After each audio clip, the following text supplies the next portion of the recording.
বাজে।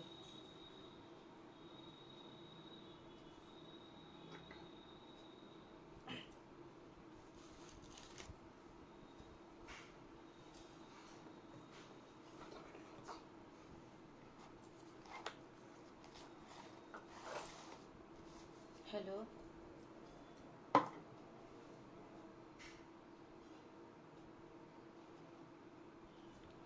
হ্যালো,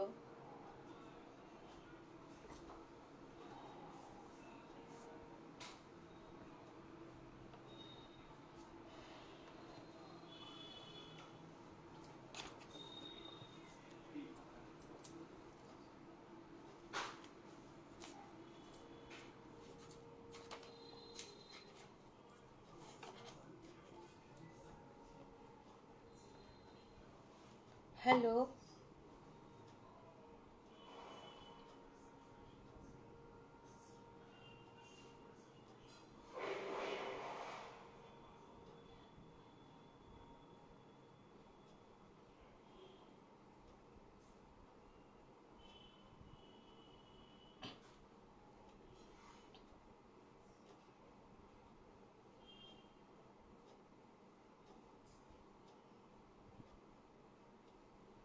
আচ্ছা, ধন্যবাদ। আচ্ছা, আমার সাউন্ডটা পরিষ্কার শোনা যাচ্ছে কিনা আর পরিষ্কার দেখা যাচ্ছে কিনা একটু বলুন। ওকে, একটু ওয়েট করি, তাহলে একটু দু একজন জয়েন করুন, একটু ওয়েট করি।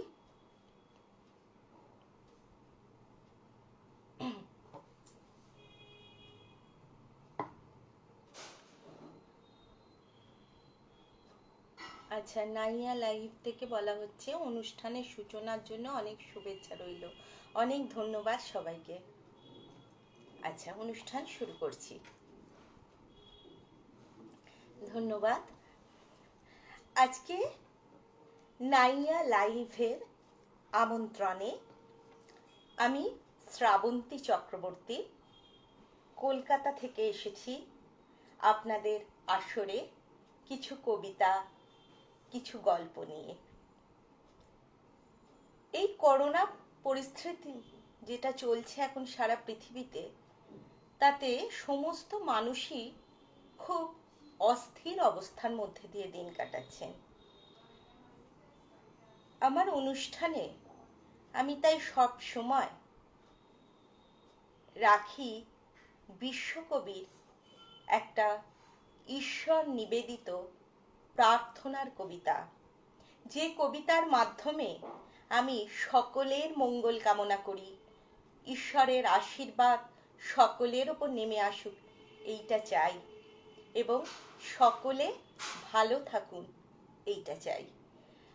আজকে যে সমস্ত সদস্যরা নাইয়া লাইভের আছেন তাদের সকলের জন্য রইল আমার অকুণ্ঠ ভালোবাসা। যে সমস্ত শ্রোতা এবং দর্শক অনুষ্ঠান দেখছেন তাদের জন্য রইল ভালোবাসা। পরবর্তীকালে যারা আমার রেকর্ডিং দেখবেন তাদের জন্য রইল অকুণ্ঠ ভালোবাসা। আমি আমার অনুষ্ঠান শুরু করছি বিশ্বকবির চিত্রা কাব্যগ্রন্থের কবিতা জীবন দেবতা দিয়ে। 29শে মাঘ 1302 বঙ্গাব্দে বিশ্বকবি এই কবিতাটি রচনা করে।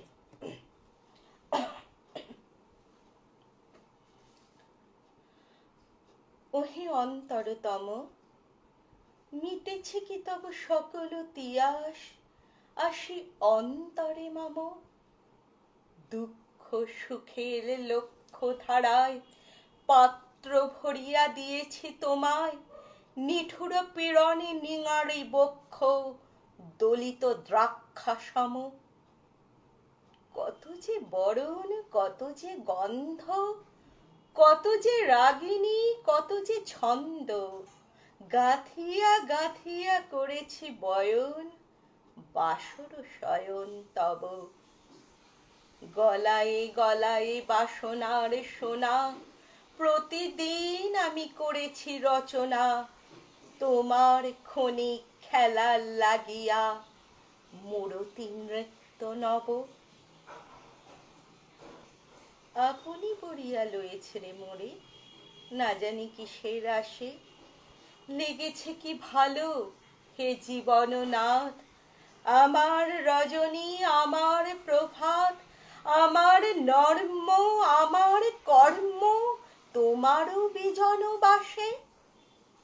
বর্ষা শরতে বসন্তে শীতে ধ্বনি আছে হিয়া যত সঙ্গীতে, শুনেছ কি তাহা একেলা বসিয়া আপন সিংহাসনে? মানস কুসুম তুলি অঞ্চলে গেঁথেছ কি মালা, পুড়েছ কি গলে, আপনার মনে করেছ ভ্রমণ মম যৌবন বনে। কি দেখিছ বধূ নয়ন মাঝারে রাখিয়া নয়ন দুটি, করেছ কি ক্ষমা যতেক আমার স্খলন পতন ত্রুটি? পূজাহীন দিন সেবাহীন রাত কত বার বার ফিরে গেছে নাথ, অর্ঘ্য কুসুম ঝরে পড়ে গেছে বিজন বিপিনে ফুটি। যে সুরে বাঁধিলে এ বিনার তার, নামিয়া নামিয়া গেছে বার বার। হে কবি, তোমার রচিত রাগিনী আমি কি গাহিতে পারি?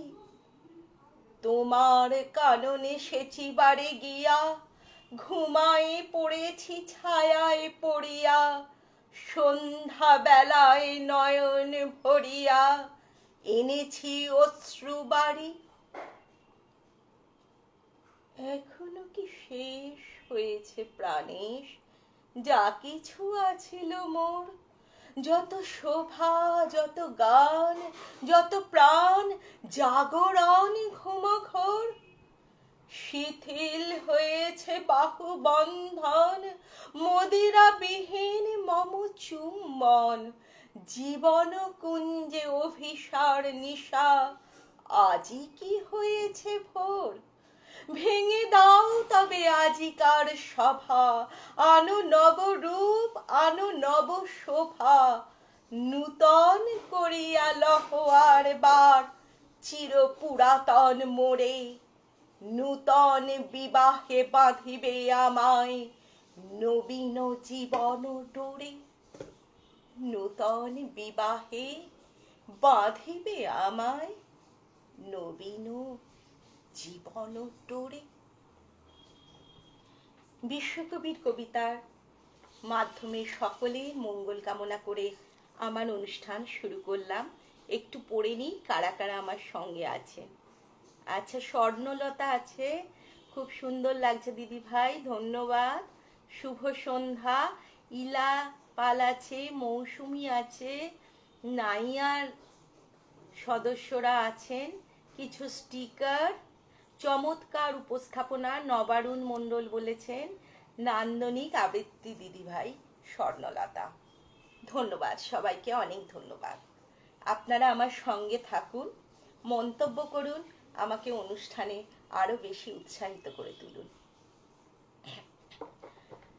বিশ্বকবির কবিতার পর আজকের এই অস্থির সময়ের পরিপ্রেক্ষিতে যার কবিতা না করলেই নয় তিনি হলেন কাজী নজরুল ইসলাম। তিনি স্বাধীনতার প্রেক্ষাপটে যে সমস্ত কবিতাগুলি রচনা করেছেন, আজকের এই পৃথিবীতে, আজকের এই ভারতবর্ষেও সেই কথাগুলি কিন্তু সমানভাবে প্রাসঙ্গিক। আজকেও কিন্তু আমাদের দরকার একজন কান্ডারিকে, যারা আমাদের এই জীবনতরী পার করে আমাদের লক্ষ্যে পৌঁছে যেতে সাহায্য করবেন। পরবর্তী নিবেদন, কান্ডারি হুঁশিয়ার।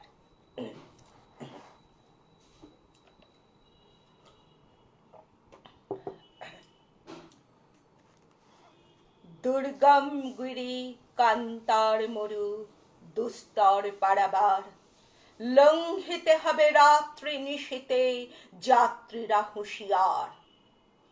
দুলিতেছে তরি ফুলিতেছে জল, ভুলিতেছে মাঝি পথ, ছিঁড়িয়াছে পাল, কে ধরিবে হাল, আছে কার হিম্মত? কে আছো জোয়ান, হও আগুয়ান, হাঁকিছে ভবিষ্যৎ, এ তুফান ভারী, দিতে হবে পারি, নিতে হবে তরি পার। তিমির রাত্রি মাতৃমন্ত্রী, শান্ত্রীরা সাবধান, যুগ যুগান্ত সঞ্চিত ব্যথা ঘষিয়াছে অভিযান। ফেনাইয়া ওঠে পঞ্চিত বুকে পুঞ্জিত অভিমান, ইহাদের পথে নিতে হবে সাথে, দিতে হবে অধিকার। অসহায় জাতি মরিছে ডুবিয়া, জানে না সন্তরণ, কান্ডারি আজ দেখিব তোমার মাতৃ মুক্তিপণ। হিন্দু না ওরা মুসলিম, ওই জিজ্ঞাসে কোনজন, কান্ডারি বলো ডুবিছে মানুষ, সন্তান মোর মার। গিরি সংকট ভীরু যাত্রীরা গুরুগড় যায় বাজ, পশ্চাৎ পথ যাত্রীর মনে সন্দেহ জাগে আজ। কান্ডারি তুমি ভুলিবে কি পথ, তেজিবে কি পথ মাঝ, করে হানাহানি তবু চলো টানি, নিয়াছো যে মহাভার। কান্ডারি তব সম্মুখে ওই পলাশীর প্রান্তর, বাঙালির খুনে লাল হলো যেথা ক্লাইভের খঞ্জর। ওই গঙ্গায় ডুবিয়াছে হায় ভারতের দিবাকর, উঠিবে সে রবি আমাদেরই খুনে রাঙিয়া পুনর্বার। ফাঁসির মঞ্চে গেয়ে গেল যারা জীবনের জয়গান, আসি অলক্ষ্যে দাঁড়ায়েছে তারা, দিবে কোন বলিদান। আজি পরীক্ষা জাতির অথবা জাতের করিবে ত্রাণ। দুলিতেছে তরি, ফুলিতেছে জল, কান্ডারি হুঁশিয়ার, কান্ডারি হুঁশিয়ার, কান্ডারি হুঁশিয়ার।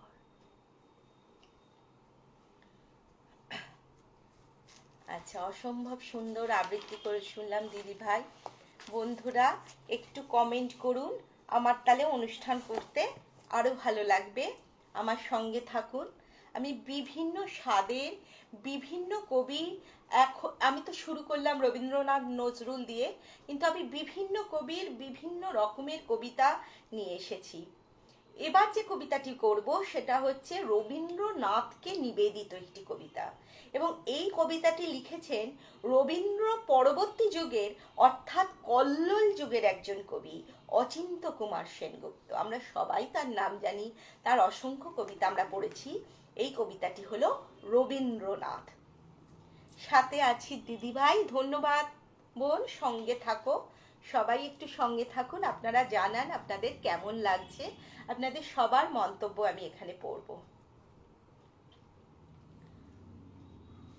আমি তো ছিলাম ঘুমে, তুমি মোর শির চুমে, গুঞ্জরিলে কি উদাত্ত মহামন্ত্র মোর কানে কানে। চলো রে অলস কবি, ডেকেছে মধ্যাহ্ন রবি, হেথা নয় হেথা নয় অন্য কোথা অন্য কোনোখানে। চমকে উঠিনু জাগি, ওগো মৃত্যু অনুরাগী, উন্মুখ ডানায় কোন অভিসারে দূর পানে ধাও। আমার বুকেরও কাছে সহসা যে পাখা নাচে, ঝড়ের ঝাপট লেগে হয়েছে সে উন্মত্ত উধাও।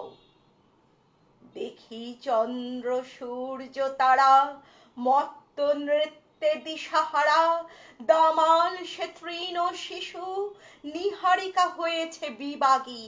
তোমার দূরের সুরে সকলে চলেছে উড়ে, অনির্ণিত অনিশ্চিত অপ্রেমের অসীমের লাগি।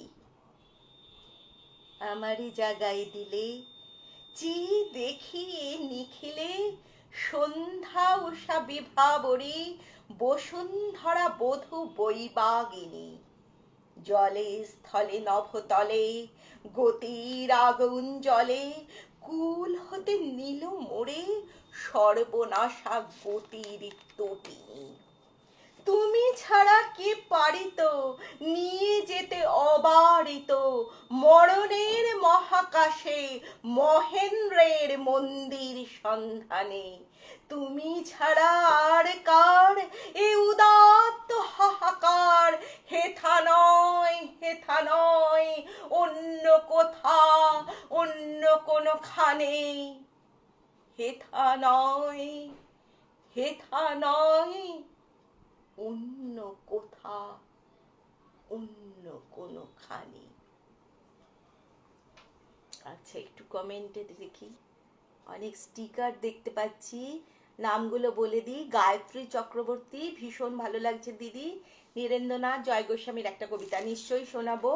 গায়ত্রী চক্রবর্তী স্টিকার পাঠিয়েছেন। ইন্দ্রনীল রক্ষিত পাঠিয়েছেন। অমৃতা চক্রবর্তী নাইয়ার পক্ষ থেকে সবাইকে স্বাগত জানাই। অনেক ধন্যবাদ সবাইকে। অনেক স্টিকার পাঠাচ্ছেন ইন্দ্রনীল। আচ্ছা, যখন এ বললেন যে জয় গোস্বামী কবিতার একটা যখন আবেদন এসেছে, তখন তাহলে একটা মিষ্টি কবিতা পড়ছি। জয় গোস্বামীর একটা প্রেমের কবিতা পড়ছি, মেঘ বলতে আপত্তি নেই। খুব সুন্দর একটা প্রেমের কবিতা, বাচ্চা ছেলে মেয়েদের প্রেমের কবিতা। মেঘ বলতে আপত্তি কি? বেশ বলতে পারি। ছাদের উপর মেঘ দাঁড়াতো ফুল পিসিমার বাড়ি। গ্রীষ্ম ছুটি চলছে তখন, তখন মানে কবে? আমার যদি 14, মেঘের 16-17 হবে। ছাদের থেকে হাতছানি দিত, ক্যারাম খেলবে আয়। সারা দুপুর কাহাতকার ক্যারাম খেলা যায়, সেই জন্য জোত চুরি হয়। হ্যাঁ, জোত চুরি হতো। আমার যদি 14, মেঘের 15-16 মতো। ঘুরিয়ে দিতে জানতো খেলা, শক্ত ঘুঁটি পেলে জায়গা মতো সরিয়ে দিত আঙুল দিয়ে ঠেলে। শুধু আঙুল, বোর্ডের ওপর লম্বা ফ্রকের চুল ঝপাং করে ফেলে দিয়ে ঘটিয়ে দিত ভুল। এইখানে না ওখানে, এখানে, হ্যাঁ এইটা না ওইটা। ঝাঁপিয়ে পড়ে ছিনিয়ে নিল ঘুঁটির বাক্সটা। ঘুঁটিরও সেই প্রথম মরণ। প্রথম মরা মানে বুঝবে তারাই যারা শুধু ক্যারাম খেলতে জানে। চলেও গেল কদিন পরেই মেঘ যেমন যায়। কাঠ ফাটা রোদ দাঁড়িয়ে পড়ল মেঘের জায়গায়। খেলা শেখাও, খেলা শেখাও, হাপিত্যেশ কাক। কলসিতে ঠোঁট ডুবিয়েছিল, জল তো পুড়ে খা। খা খাওয়া সেই কলসি আবার পরের বছর জলে বলল কেমন তোমায়? থামো, ওসব কি কেউ বলে? আত্মীয় হয়, আত্মীয় হয়, আত্মীয় না ছাই। স্পষ্ট করে বলো এবার, সব জানতে চাই। 2-3 ক্লাসের বয়স বেশি, গ্রীষ্ম ছুটি হলে ঘুরেও গেছে 2-3 বছর, এই জানে সকলে। আজকে দগ্ধ গ্রীষ্ম আমার, তোমায় বলতে পারি মেঘ দেখতাম ছাদের ঘরে, ফুল পিসিমার বাড়ি। সুন্দর একটা প্রেমের কবিতা, জয় গোস্বামীর কবিতার আবেদন এসেছিল, সেই জন্য একটা সুন্দর কবিতা পড়লাম।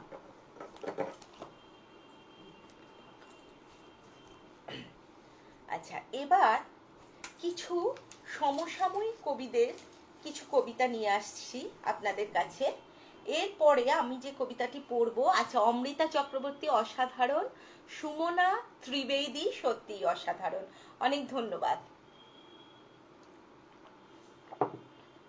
আমাদের এপার বাংলা ওপার বাংলা কাঁটাতারের বেড়া দিয়ে ভাগ করা হয়েছিল, কিন্তু আমরা বোধহয় কেউই, এপার বাংলা হোক বা ওপার বাংলার মানুষই হোক, কেউ আমরা চাই না এই বিভেদ, এই মন্দির মসজিদ নিয়ে হানাহানি কাটাকাটি।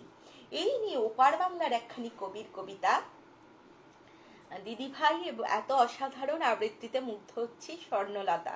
ধন্যবাদ স্বর্ণলতা, সমস্ত অনুষ্ঠানে আমার থাকে, ওকে অনেক অনেক ভালোবাসা জানাই। এবার পড়ব মহাদেব সাহার একখানি কবিতা, তারা আমার কেউ নয়। তারা আমাদের কেউ নয়, যারা মসজিদ ভাঙে, মন্দির পোড়ায়। তাদের মুখের দিকে চেয়ে সমস্ত আবেগরাশি হয়ে যাও বরফের নদী। অনুভূতির সমস্ত প্রান্তর তুমি হয়ে যাও উত্তপ্ত সাহারা।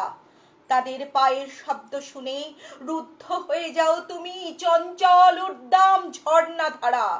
মেঘ হও জলশূন্য, নীলিমা বিদীর্ণ ধ্বংসস্তূপ। তারা আমাদের কেউ নয়, কখনো ছিল না, যারা মানুষের বাসগৃহ জ্বালায় আগুন, শস্যক্ষেত্র করে ছত্রাখান, লুট করে খাদ্য বস্ত্র যা কিছু সম্বল। তাদের কণ্ঠস্বর শুনে ঘৃণায় কুঞ্চিত হও সুন্দর গোলাপ। শুষ্ক হও সব স্রোতস্বিনী, ফলবান বৃক্ষ হও ছায়াহীন, নিষ্ফলা নিষ্পত্র।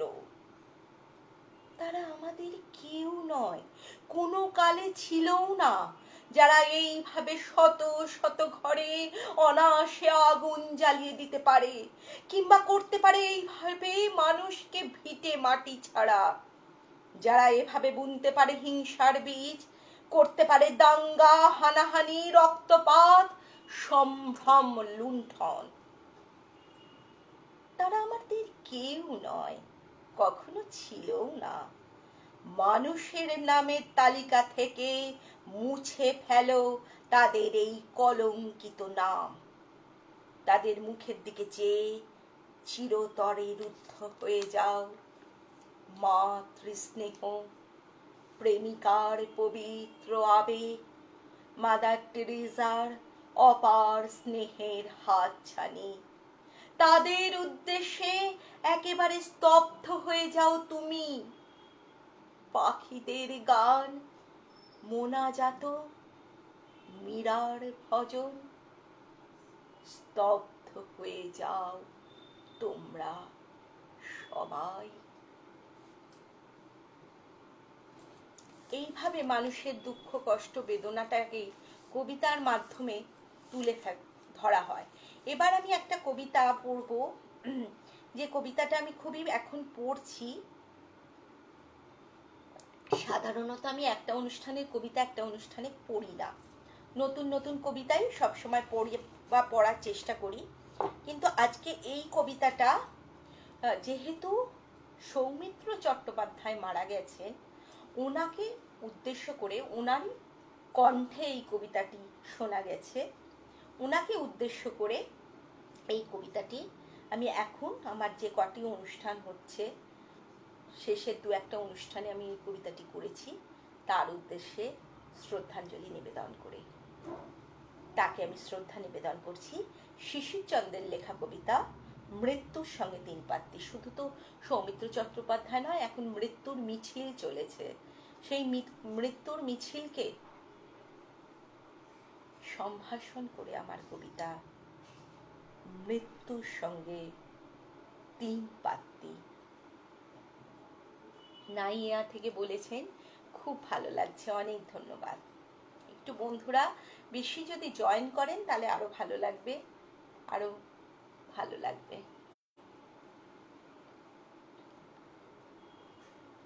মৃত্যু আয়, তিন পাত্তি খেলি আয়। এখানে ভাদ্রের কড়া রোদ আছে, ভ্যাপসা একটা কম আছে, রাস্তার মাঝখানে কুকুরের সঙ্গম আছে। তা থাক, তাতে আমার কি। মৃত্যু আয়, তিন পাত্তি খেলি আয়।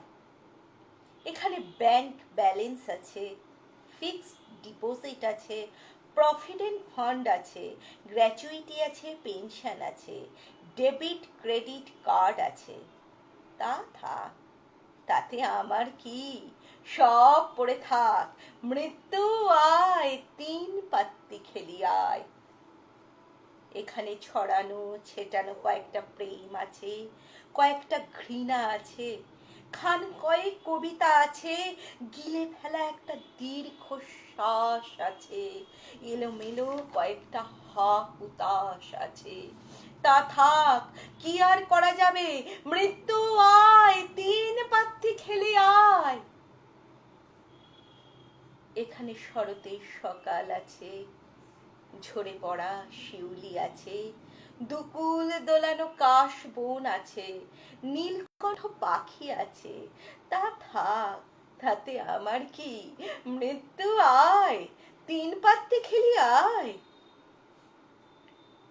এখানে ডেড বডি নিয়ে যাবার গাড়ি আছে, শ্বেত পদ্মের মালা আছে, অগরু গন্ধ আছে, ক প্যাকেটে ধূপকাঠি আছে, দুটো তুলসী পাতা আছে, এক টুকরো গীতা আছে, বল হরি হরি বল ধ্বনি আছে, ফ্যাচাত ফ্যাচাত কান্নার সিম্ফনি আছে, টিকিধারী বামুন পুরুত আছে, আর একটা জ্বলন্ত চুল্লি আছে। তা আছে থাক, তাতে আমার কি, ওরা সব অপেক্ষায় থাক। মৃত্যু আয় তো আয়, এখন আমরা জমিয়ে তিন পাত্তি খেলি আয়। আয় আয় রে মৃত্যু, তুই আয়, আমরা জমিয়ে তিন পাত্তি খেলি আয়। চমৎকার আবৃত্তি, স্বর্ণলতা, অমৃতা চক্রবর্তী ভেরি নাইস, মলয়, সূত্রধর দারুণ, আপনার কণ্ঠ খুব সুন্দর অমৃতা চক্রবর্তী, হরেক রকম কবিতার সম্ভার আজ আমাদের সামনে, মন ভরে যাচ্ছে। ধন্যবাদ সবাইকে, অনেক অনেক ধন্যবাদ। আমি সাধারণত যখনই কোনো অনুষ্ঠান করি সমসাময়িক টপিকগুলোকে একটু অনুষ্ঠানে আনতে চেষ্টা করি, কারণ এখন তো আমাদের কবিতা পড়ার সেই মতো উৎসাহটা কিন্তু নেই, সত্যি কথা এটাই। বেশিরভাগ মানুষই কবিতা পড়েন না, বাচিক শিল্পীরা হয়তো পড়েন কিন্তু অন্যরা সেভাবে পড়েন না। সেই জন্য আমরা যে নামটা জানি না তিনি হলেন কবি সলিল চৌধুরী। গত সপ্তাহে সলিল চৌধুরীর জন্মদিন গেছে। সেই সলিল চৌধুরীকে বিনম্র শ্রদ্ধা জানিয়ে, কবি সলিল চৌধুরীকে, যাকে আমরা গীতিকার হিসেবেই জানি, গায়ক হিসেবে জানি, তার কিন্তু সুন্দর সুন্দর বেশ কিছু কবিতা আছে। সেরকমই একখানি কবিতা, এক গুচ্ছ চাবি।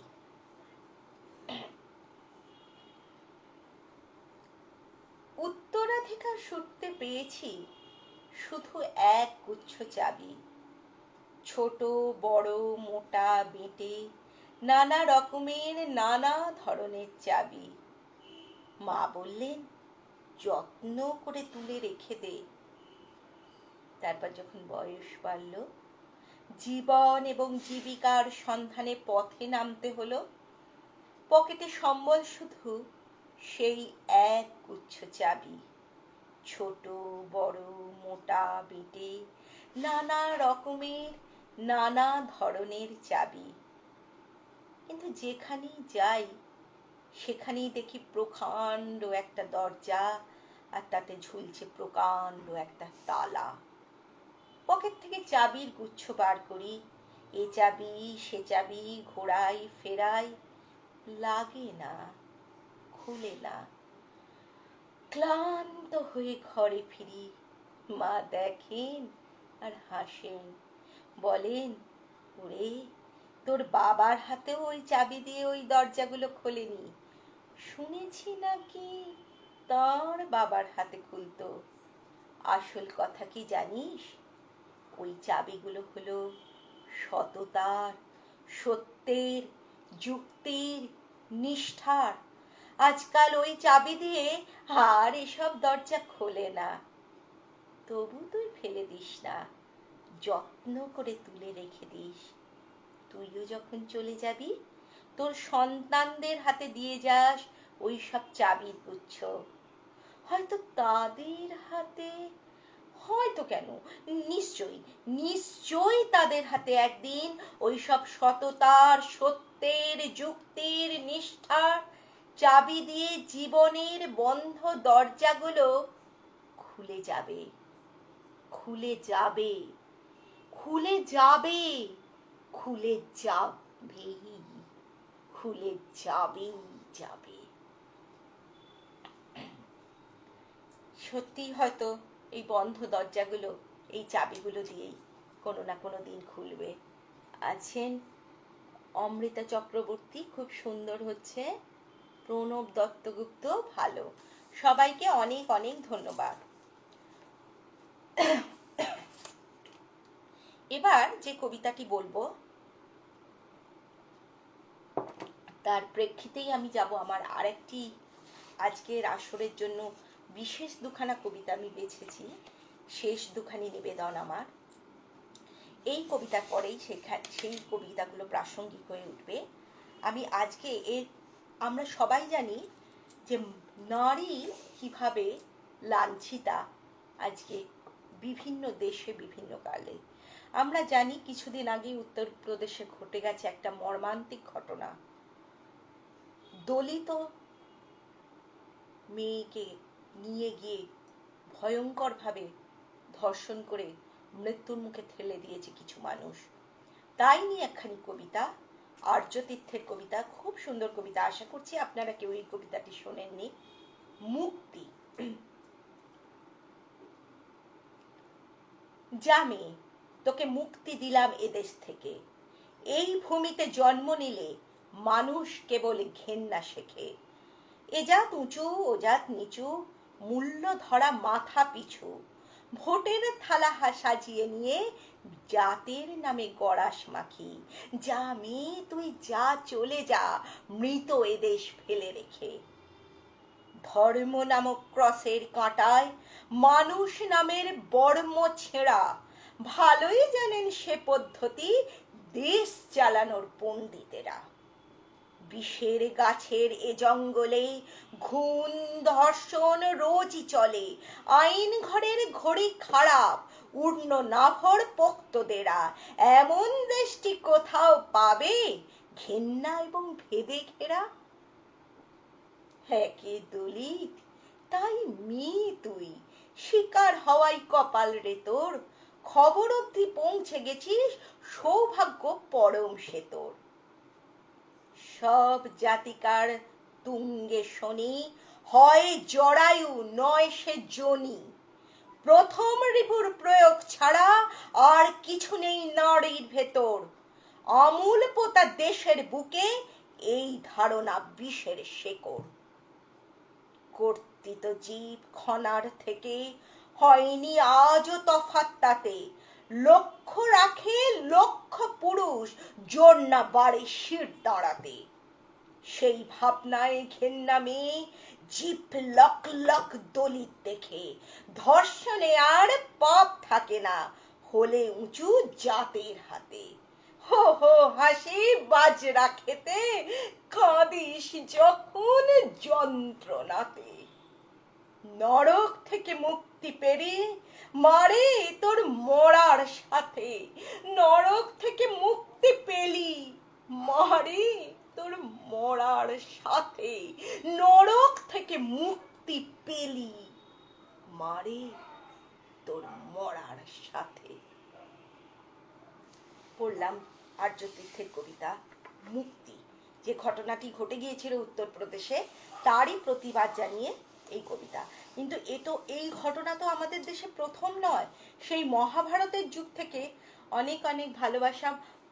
মহাপূজার পলক, তুমি অনেক পরে এলে, আমার অনেকগুলো কবিতা পড়া হয়ে গেছে। আর একবার একটু দেখে নিই কারা কারা আছে। সুন্দর কবিতা আবৃত্তি স্বর্ণলতা, হিরণময় ঘোষ আছেন, স্টিকার দিয়েছেন কিছু, পলক এসেছে, মাহফুজা, অনেক অনেক ভালোবাসা, শুভকামনা, মিষ্টি দিদিভাই। ভালো থাকো সঙ্গে। আমি দুখানি কবিতা এবার এখন যে কবিতাটি পড়বো ভীষণ শক্ত একটা কবিতা পড়ছি, জানি না কতটা পারবো, গলার অবস্থা খুব খারাপ। যে কবিতাটি পরিপ্রেক্ষিতে এটায় আসলাম সেটা ওই এখনকার ঘটনা, আর আজ থেকে সেই দাপর যুগে ঘটেছে যে ঘটনা, মহাভারতের যুগে। শ্রিতা ঘোষ খুব ভালো, শর্মিতা ঘোষ, সুদীপ্ত চক্রবর্তীও আছে, ধন্যবাদ। আমি চেষ্টা করছি এই কবিতাটি পড়ার। মহাভারতের যুগে দ্রৌপদীর যে অসম্মান হয়েছিল ঠিক সেই নিয়েই কবিতা সব্যসাচী দেবের কৃষ্ণা। আপনার ভয়েস খুব ভালো শর্মিতা ঘোষ, ধন্যবাদ। দেখি এই কবিতাটা পড়তে পারি কিনা, খুব শক্ত কবিতা, আজকে প্রথম ট্রাই করছি।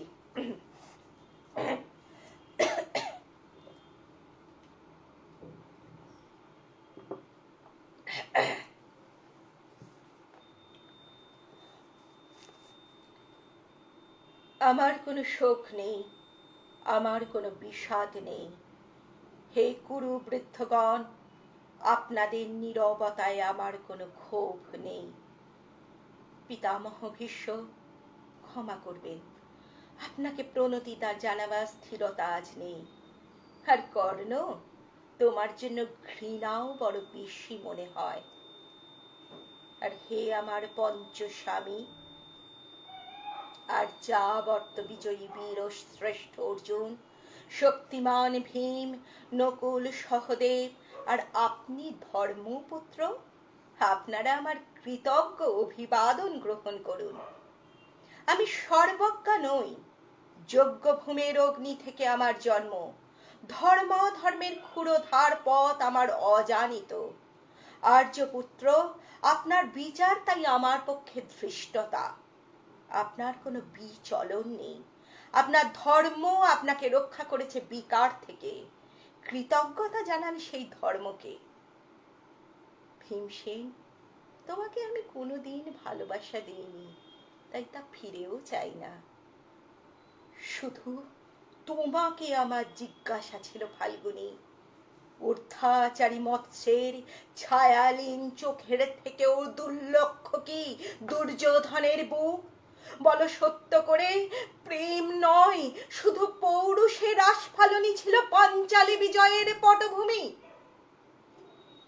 কিন্তু মিথ্যা প্রশ্ন, আমি জানি তোমার কোনো উত্তর নেই, যেমন নেই কোনো ভালোবাসা। তোমার শুধু আশা আছে। কৈশোর থেকে তুমি জেনে এসেছো বীরভোগ্যা পৃথিবী আর রূপমুগ্ধা নারী।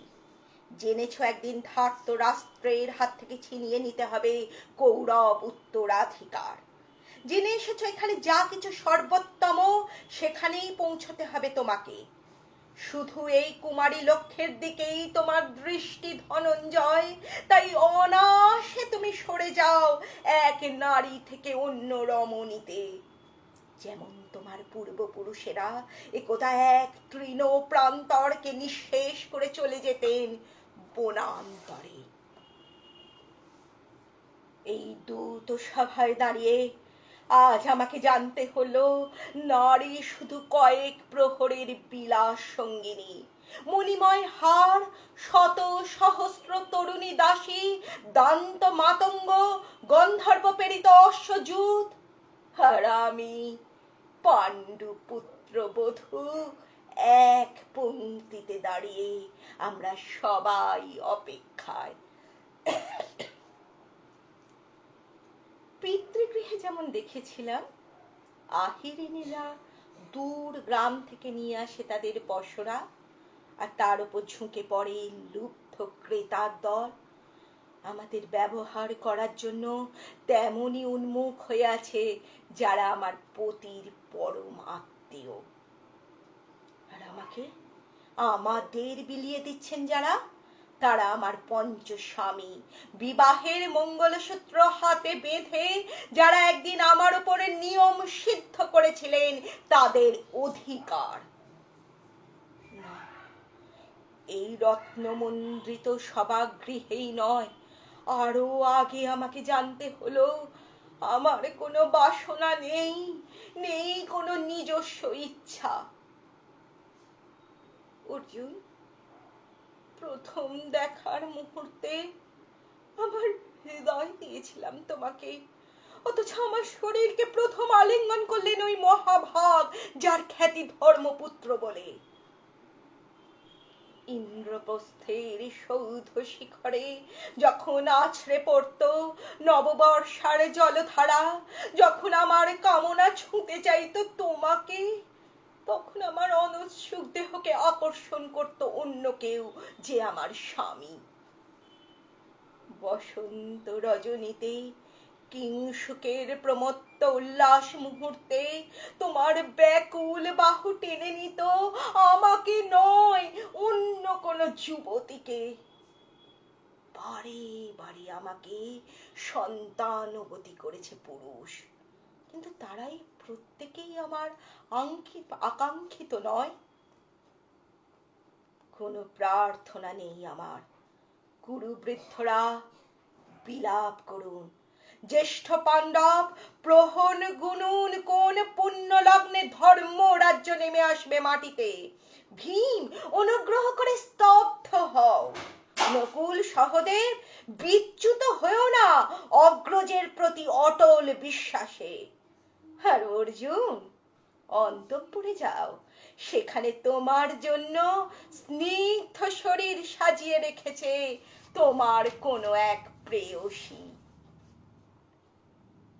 শোক নয়, লজ্জা নয়, এই রাজগৃহে দাঁড়িয়েই আমি জানলাম প্রেম নয়, শ্রদ্ধা নয়, অধিকার নয়, নারী শুধু প্রয়োজনের।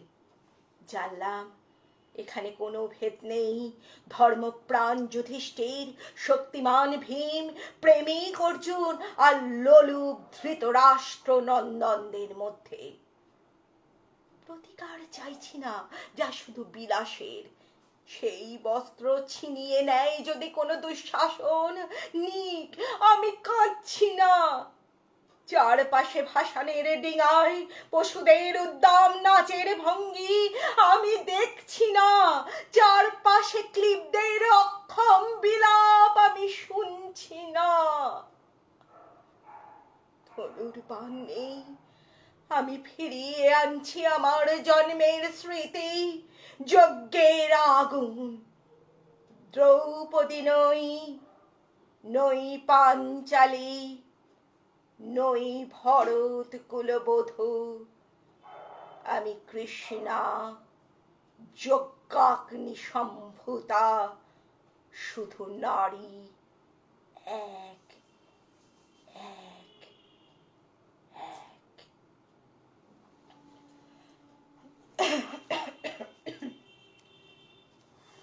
জানি না কতটা ভালো করতে পারলাম। আজ যে প্রথম অনুষ্ঠানে এই কবিতাটা করলাম আমি, কেমন হয়েছে দেখি, আপনারা কেমন বলছেন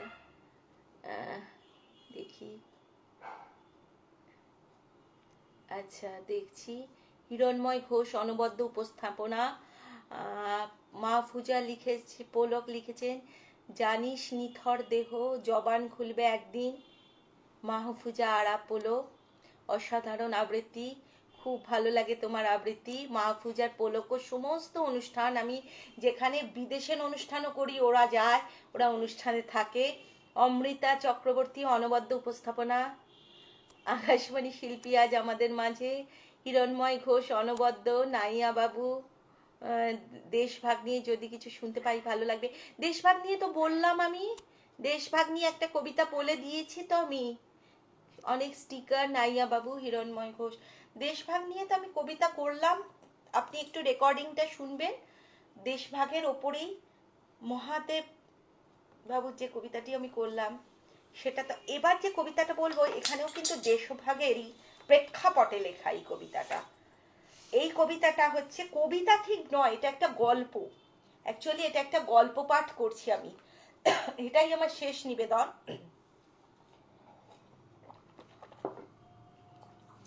এইটা পটভূমি কিন্তু দেশভাগের পরে বাংলাদেশের স্বাধীনতা যুদ্ধের পটভূমিকায় যখন ভারতবর্ষতে চলছে যুদ্ধের বাতাবরণ, সেই যুদ্ধের বাতাবরণে এবং তারও আগে থেকে যখন বাংলাদেশে আসছে, বহু মানুষ বাংলাদেশ ছেড়ে চলে আসছে ভারতবর্ষে, পশ্চিমবঙ্গে, তখন যে সমস্ত মানুষেরা একসঙ্গে এক জায়গায় বসবাস করতেন, তাদের নিয়েই গল্পচ্ছলে একখানি কবিতা পাঠ করব, স্বপ্নময় চক্রবর্তীর পারিবারিক চালচিত্র।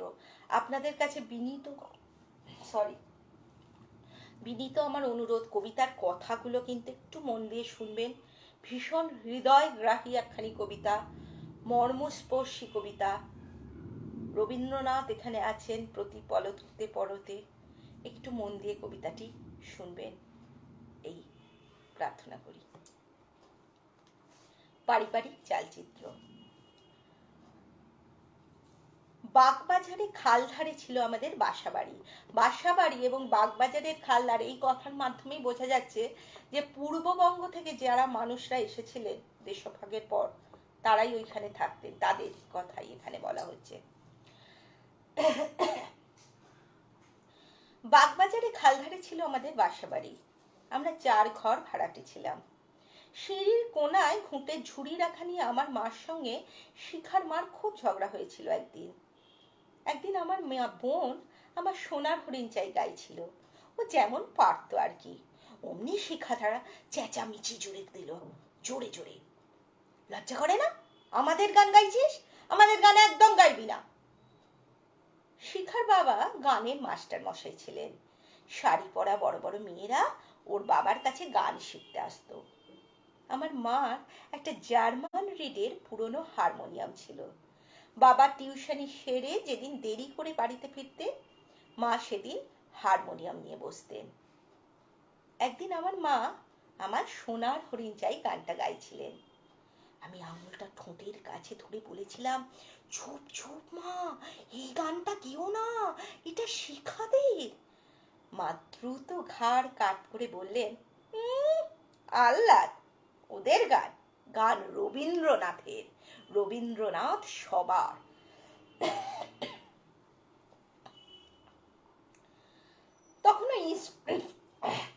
তখনও স্কুলে ভর্তি হয়নি। হাসি খুশি শেষ হয়েছে। হাসি খুশিতে রবীন্দ্রনাথের ছবি নেই। আমাদের বাড়ির দেওয়ালে সংসার সুখের হয় রমণীর গুণে, ঠাকুমার গুরুদেব, হনুমান বুক চিরে রাম সীতার ছবি দেখাচ্ছে, এই সব ছবি টাঙানো ছিল। মা সারাটা দেওয়ালে চোখ বুলিয়ে বলেছিলেন, দাঁড়া, একটা রবীন্দ্রনাথ বানাবো। তখন বাবার পপলিনের নীল শার্টের বোতাম লাগানো ছেড়ে তাকের ওপর থেকে বের করে আনলেন একটা এমব্রয়ডারি বুক। প্রজাপতি, গোলাপ এসবের পরে একটা দাড়িওয়ালা মুখ।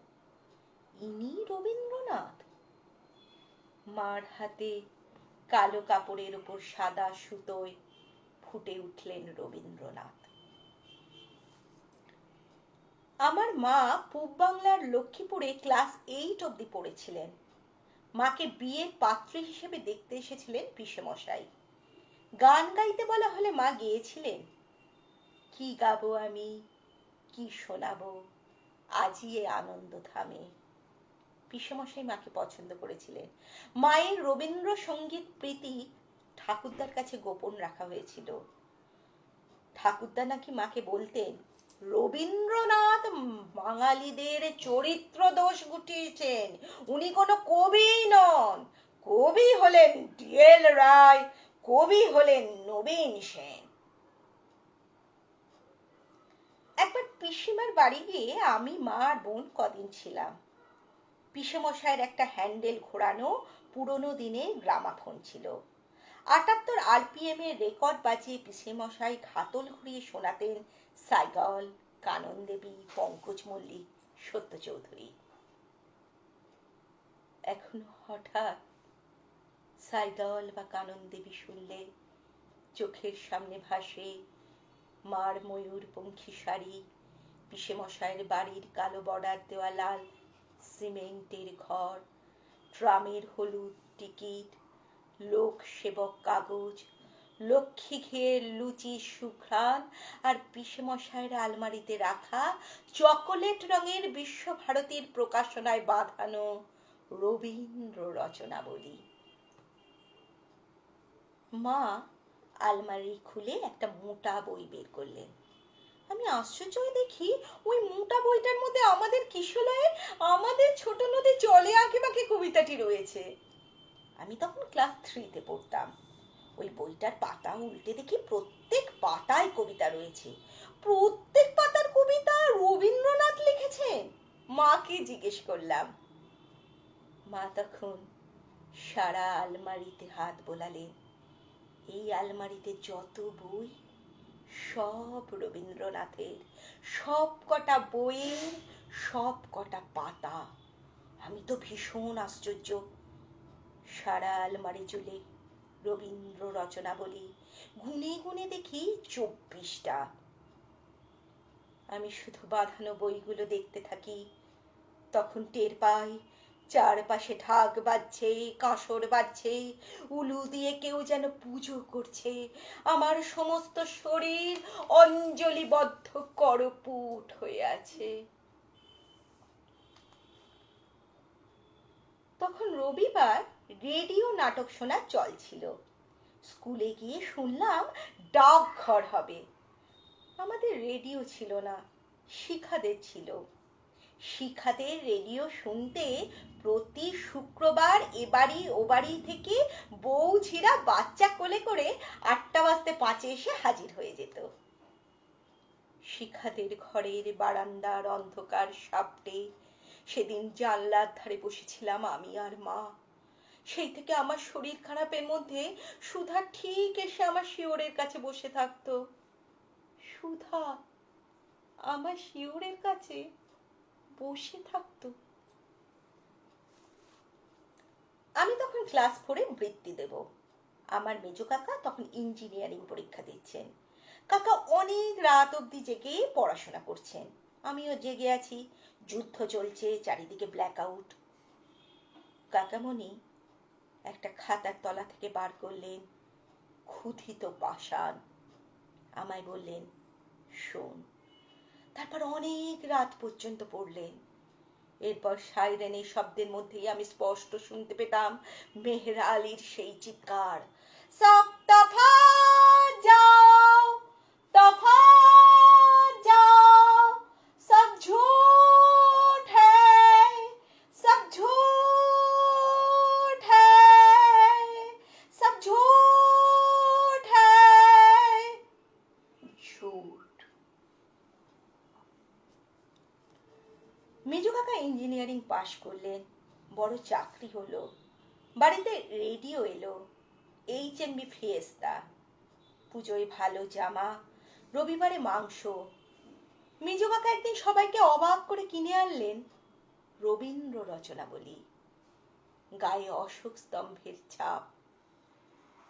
মায়ের মাথা থেকে সেদিন বারবার ঘুমটা খসে পড়ছিল।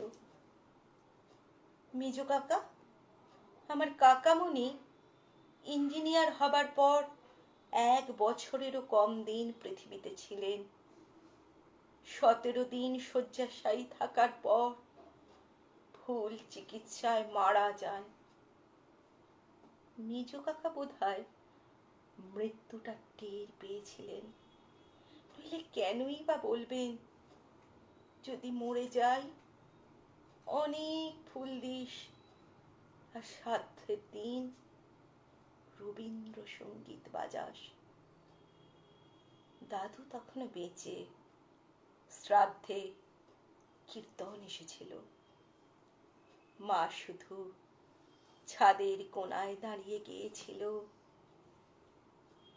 আছে দুঃখ,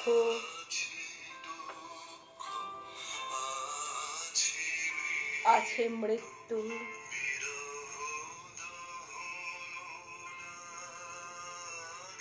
বিরহ দহন লাগে, তবু শান্তি, তবু আনন্দ, তবু অনন্ত জাগে।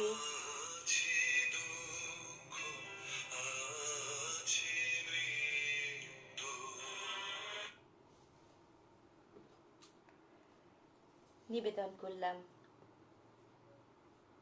হৃদয়কে ছুঁয়ে যাওয়া একখানি অনবদ্য সব্যসাচী অসংখ্য কবিতাকে পাথেয় করে স্বপ্নময় চক্রবর্তীর একখানি ব্যতিক্রমী প্রয়াস, পারিবারিক চালচিত্র, এবং সবচেয়ে বড় কথা এই কবিতাটা কিন্তু সহজে পাওয়া যায় না। এই কবিতাটা কিন্তু একটুখানি না পাওয়া কবিতার দলই রয়েছে। একটু পড়ে নি, কেমন আপনাদের লাগলো দেখে নি। অনেক কমেন্ট দেখতে পাচ্ছি। আচ্ছা, আমি নাইয়া বাবুর নিশ্চয়ই দেশভাগ নিয়ে কবিতার কিছুটা আশা পূরণ করতে পেরেছি। হিরণময় ঘোষ আছেন, গায়ত্রী চক্রবর্তী আছেন। আমি কমেন্টগুলো একটু পড়ে দিচ্ছি। নাইয়া বাবু লিখেছেন, বাচিক শিল্পী শ্রাবন্তী চক্রবর্তীকে নাইয়ার পক্ষ থেকে আন্তরিক অভিনন্দন। না, আবার আপনাকে চাই নতুন বছরে, নিশ্চয়ই আসবো, আপনাদের ভালো লাগাটাই তো আমার পাথেয়। অমৃতা চক্রবর্তী আছেন এবং নবারুণ। মাহপূজা পলক বলেছেন, মুগ্ধ আমি তোমার অসাধারণ বাচন ভঙ্গি। নবারুণ মণ্ডল আছেন, অমৃতা চক্রবর্তী আছেন, অভিনব প্রচেষ্টা। হ্যাঁ, কবিতাটি অসাধারণ। মানে এই কবিতাটি একটু হয়তো আমাদের প্রজন্মের আগের প্রজন্মদের আরও হৃদয় ছুঁয়ে যাবে, কারণ রেডিও নাটক, তারপর সাইরেনের শব্দ, এই শব্দ তারাই শুনেছেন। তাদের নিশ্চয়ই এই কবিতাটি আরও বেশি হৃদয় স্পর্শ করবে। একটি ব্যতিক্রমী প্রচেষ্টা, স্টিকার, অনেক ধন্যবাদ আমাকে জানিয়েছেন নাইয়া বাবু। নবারুণ মণ্ডল আছেন, শ্রী শর্মিতা ঘোষ বলেছেন আবৃত্তির সঙ্গে ব্যাকগ্রাউন্ড গান দারুণ, আগে শুনিনি দিদি, অনেক ধন্যবাদ। আমি একটু অন্যরকম করার চেষ্টা করি অনুষ্ঠান, যদি আপনাদের ভালো লাগে তাহলে সেটাই আমার সবচেয়ে বড় পাওয়া। এই করোনা অসুরকে বধ করে আমরা আবার যেন নতুন পৃথিবীতে নতুন বছরে নতুনভাবে মিলিত হতে পারি, ঈশ্বরের কাছে প্রার্থনা জানাই। সবাই অনেক অনেক ভালো থাকুন, খুব ভালো থাকুন, শিল্পে থাকুন, এই প্রার্থনা জানাই। আজকে এখানেই আমার অনুষ্ঠান শেষ করলাম। শুভরাত্রি, নমস্কার।